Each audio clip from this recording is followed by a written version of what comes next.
Assalamualaikum warahmatullahi wabarakatuh. Selamat siang. Baiklah, kami dari kelompok Sumatera Barat akan mempresentasikan tugas arsitektur Nusantara dengan objek Museum Aditya Warman dan Istana Baso Pagaruyung. Kelompok kami beranggotakan sebanyak 7 orang, yaitu ada yang pertama Daniar Tias Pramesti, yang kedua Dino Rizky, yang ketiga Fauziah Afni, yang keempat Gina Noviandari, yang kelima saya sendiri Ralda Fitria Zahra, yang keenam Safira Firdaus, dan yang ketujuh Sinta Larista. Pembahasan yang akan dibahas, yang pertama informasi umum, tipologi, dan juga fungsi objek. Yang kedua nilai budaya, dan yang ketiga periode waktu didirikan serta sketsa layout. Museum Aditya Warman. Yang pertama latar belakangnya. Museum Aditya Warman terletak di Jalan Diponegoro, nomor 10, Kelurahan Belakang Tangsi, Kecamatan Padang Barat, Kota Padang. Berdiri di tengah lahan seluas 2,6 hektar dengan luas bangunan sekitar 2.855 meter persegi. Peresmiannya sendiri dilaksanakan pada 16 Maret tahun 1977 oleh Mendikbud yang menjabat ketika itu, Profesor Dr. Syarif Tayeb, sebagai sebuah pusat pelestarian benda sejarah yang meliputi cagar budaya Minangkabau, cagar budaya Mentawai, dan secara umum cagar budaya Nusantara. Fungsi bangunan utamanya adalah digunakan sebagai pusat pelestarian benda sejarah, termasuk cagar budaya seperti yang tadi saya sebutkan. Untuk kebanyakan museum, fungsi museum itu sendiri biasanya terpisah dengan rumah adat. Tetapi salah satu keunikan Museum Aditya Warman adalah letak museum itu sendiri yang berada di dalam rumah adatnya. Terdapat lebih dari 6.000 koleksi peninggalan budaya yang terbagi menjadi 10 kategori koleksi. Yang pertama ada geologika atau geografika, kedua biologika, ketiga etnografika, keempat arkeologika, kelima historika, keenam numismatika atau heraldika, yang ketujuh filologika, 8 kramalogika, 9 seni rupa, yang terakhir 10 teknologika. Selanjutnya ada nilai budaya dari Museum Aditya Warman. Arsitektur Museum Aditya Warman mengambil inspirasi arsitektur dari rumah Bagonjong atau rumah gadang yang merupakan ciri khas gaya arsitektur tradisional Minangkabau. Rumah Bagonjong tidak bisa dilepaskan dari letak geografis dan juga sosial budayanya. Falsafah masyarakat Minangkabau adalah alam takambang jadi guru. Menurut Geriwa, falsafah tersebut berarti alam diciptakan dengan sempurna dan di dalamnya terdapat banyak contoh pengajaran yang baik. Masyarakat Minangkabau mencoba untuk hidup selaras dengan alam lingkungannya, dinamis dan terdapat hubungan timbal balik, sehingga setiap karya arsitektur yang dihasilkan selalu mencoba mengambil dari alam dan menyelaraskan dengan lingkungan yang ada. Nilai budaya dari bagian atap, ciri khas dari Museum Aditya Warman yaitu atap gonjong yang berbentuk seperti tanduk kerbau yang bertumpuk. Kerbau yang dalam bahasa Padang disebut kabau juga menjadi filosofi dari kata Minangkabau. Jumlah gonjong yang ada di atap museum ini sendiri berjumlah 7 pucuk. Bentuk atap yang melengkung dan runcing ke atas sering disebut dengan kata gonjong.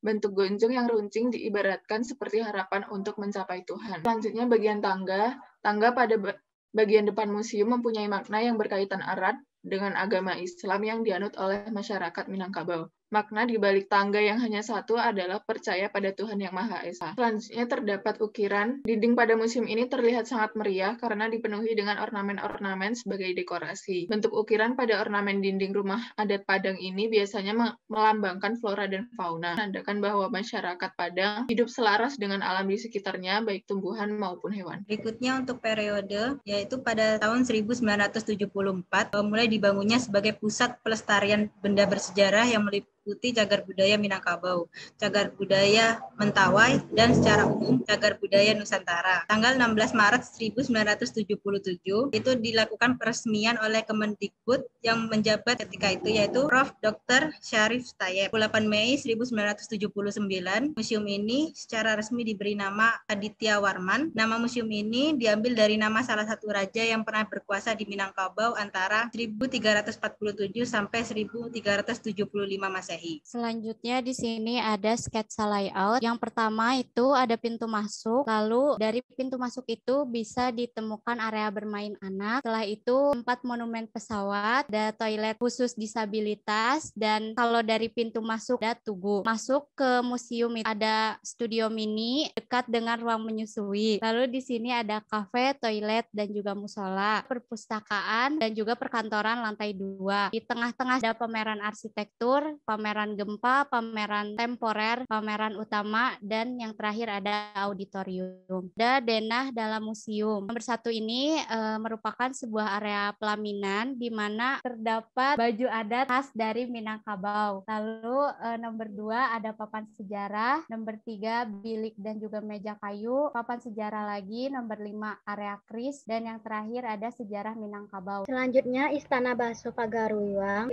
Istana Baso yang lebih terkenal dengan nama Istana Pagaruyuang adalah sebuah istana yang terletak di Kecamatan Tanjung Emas, Kota Batu Sangka, Kabupaten Tanah Datar, Sumatera Barat. Istana Basa ini berjarak lebih kurang 5 km dari pusat Kota Batu Sangkar. Istana Basa yang berdiri sekarang sebenarnya adalah replika yang asli. Istana Baso yang asli terletak di atas Bukit Batu Patah dan dibakar habis pada tahun 1804 oleh kaum Paderi yang kala itu memerangi para bangsawan dan kaum adat. Sekarang istana ini berfungsi sebagai objek wisata. Bangunan utama Pagaruyuang berbentuk rumah adat Minang yang disebut Rumah Gadang. Istana Pagaruyuang asli dibangun seluruhnya dengan batang-batang kayu, namun bangunan terbaru dibangun dengan struktur beton modern. Namun demikian, Istana Baso Pagaruyuang tetap dibangun dengan mempertahankan teknik tradisional dan material kayu yang dihias dengan 60 ukiran yang menjelaskan filosofi dan budaya Minangkabau. Istana ini memiliki 3 lantai dengan 72 tiang dan gonjong sebagaimana pada umumnya rumah gadang yang dilengkungkan serupa tanduk dari 26 ton serat ijuk. Pada dinding luas istana yang berbahan dasar kayu dipenuhi dengan ukiran kayu khas Ranah Minang, dan dinding bagian samping dan belakang terbuat dari kulit ruyung atau bulu betung. Istana ini juga dilengkapi dengan lebih dari 100 replika furnitur dan artefak antik Minangkabau. Sebagai sebuah istana kerajaan, masing-masing tingkat dalam bangunan ini memiliki fungsi yang berbeda. Tingkat paling bawah merupakan tempat aktivitas utama pemerintahan berupa sebuah ruang besar yang melebar dengan area khusus sebagai singgasana raja di bagian tengahnya. Tingkat kedua dari bangunan merupakan ruang aktivitas bagi para putri raja yang belum menikah. Lantai paling atas terdapat ruangan khusus untuk raja dan permaisuri yang biasa digunakan bersantai menikmati panorama di sekeliling istana. Untuk periodenya sendiri yaitu tahun 1804, bangunan asli di Bukit Batu Patah dibakar Belanda. Maka dibuatlah istana yang sekarang sebagai replikanya. Tahun 1966, istana ini didirikan kembali tetapi terbakar habis. 27 Desember 1976, rekonstruksi ulang replika di tanah datar dilakukan dengan ditandai peletakan tunggak tuwo tiang utama oleh Gubernur Sumatera Barat saat itu, yaitu Harun Jain. Pada tanggal 27 Februari 2007, istana ini kembali terbakar akibat tersambar petir. Tahun 2008 sampai 2012, upaya pembangunan kembali dan berdiri hingga sekarang. Nilai budaya dari Istana Basa Pagaruyung yaitu memiliki ciri-ciri khusus dibandingkan dengan bangunan rumah gadang yang terdapat di Minangkabau. Kekhasan yang dimiliki bangunan ini tersirat dari bentuk fisik bangunan yang dilengkapi ukiran falsafah dan semua unsur-unsurnya mewakili dan melambangkan kehidupan adat dan budaya Minangkabau. Jadi dasar konstruksi bangunan kalau dari luar yaitu bentuknya sangat unik, terutama bila semua tiang-tiangnya itu berdiri dengan posisi miring ke kiri dan ke kanan, seperti pada gambar yang kedua. Nilai-nilai budaya dari konstruksi ini yaitu yang pertama, konstruksi bangunan yang semakin besar ke atas melambangkan bahwa adat dan budaya Minangkabau terus berkembang sejalan dengan kemajuan dan peradaban. Jadi yang dimaksud semakin besar ke atas adalah bentuk dari atapnya yang terlihat melebar. Yang kedua yaitu konstruksi yang semakin mengecil ke bawah, memproyeksikan seolah-olah semua tiang-tiang tersebut bertemu pada suatu titik jauh di perut bumi. Konstruksi ini melambangkan satu kesatuan. Sedangkan yang konstruksi yang kedua ini terlihat yaitu tiang-tiangnya itu rata-rata memiliki ukuran yang kecil, namun berjumlah banyak. Atap seperti pada umumnya rumah di Minangkabau, bangunan ini memiliki atap gonjong. Beberapa tiang yang memiliki tiang berbeda, yaitu pertama yaitu tiang Pananggua Alek. sini melambangkan peran penghulu kaum sebagai penasehat dari setiap pertemuan, kegiatan sosial, dan keramaian di tengah-tengah masyarakat. Yang kedua yaitu ada tiang panjang, melambangkan kemampuan cendekiawan Minangkabau dalam mengorganisir, memimpin, menciptakan, memberi, menjaga, dan melindungi stabilitas, persatuan, dan kesatuan kerajaan dalam semua aspek kehidupan. Yang ketiga yaitu ada tiang Sukodilabo, melambangkan komitmen kaum wanita untuk menyajikan yang terbaik yang bisa mereka lakukan demi kelangsungan hidup, keutuhan keluarga, kaum, adat, dan kebudayaan Minangkabau. Dan terakhir yaitu ada tiang Salek, yang melambangkan peran generasi muda dan 14 generasi penerus masyarakat Minangkabau dan merelakan adat dan kebudayaan Minangkabau akan diwariskan. Dinding yang pertama yaitu dinding depan atau disebut dengan dinding yang muko, dinding dengan bentuk ukiran kayu. Yang kedua yaitu ada dinding belakangnya, dinding sasak. Jendela di sini berperan untuk melambangkan bahwa masyarakat Minangkabau selalu secara aktif mengawasi dan mengikuti perkembangan setiap langkah anggota keluarga atau kaumnya. Motif ukiran ini diaplikasikan di dinding depan maupun dinding belakang. Struktur dan komposisi ukiran hampir mempunyai bentuk yang sama, yaitu adanya buah, daun, bunga, tangkai, sepih, dan ornamen tambahan lain. Motif ini tuh terdapat 58 jenis motif yang berbeda, namun memiliki warna yang sama. Dengan pola ukir yang memiliki banyak pengulangan dan selalu bersilangan, memiliki makna dengan harapan bahwa siklus kehidupan manusia terkadang berada di atas, terkadang berada di bawah, dan simbol dari Islam yang berzikir secara berulang-ulang. Selanjutnya, sketsa layout. Istana Pagaruyung memiliki 3 tingkat dalam bangunannya, dengan 72 tonggak yang menjadi penyangga utamanya. Tingkat paling bawah adalah tempat aktivitas utama pemerintahan, dengan area khusus sebagai singgasana raja di bagian tengahnya. Pada sisi kiri dan kanan ruangan terdapat sebuah ruangan kamar. Sementara itu, di bagian belakang singgasana terdapat 7 buah kamar sebagai tempat bagi para putri raja yang telah menikah. Dapur terletak di bagian belakang istana, dan di dalamnya terdapat 2 ruangan, yaitu ruangan makan di sisi kiri dan ruang